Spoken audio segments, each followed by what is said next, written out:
Mak Dayam, Mak Dayam, Mak Dayam. Bukan mak ayam, restoran mak ayam kampung. Restoran Mak Ayam Ya. kampung. Habis tu nama abang Mat ni.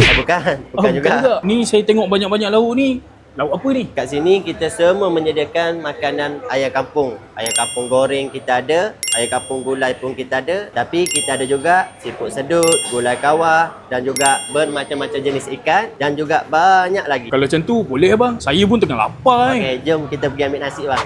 Okey bang, cukup tak nasi bang? Okey bang, mantap ni. Okey bang, ni kacang bilis kita bang. Kacang bilis bang Ini bang, sedap bang kalau makan dengan gulai kawah. Ui, ya bang. Ya. Boleh try ni. Jom. Ni pula gulai kawah bang, yang special jugalah dekat sini. Ui, gulai kawah special bang. Kenapa special bang? Sebab ni original daripada Kelantan bang. Ui, original Kelantan bang.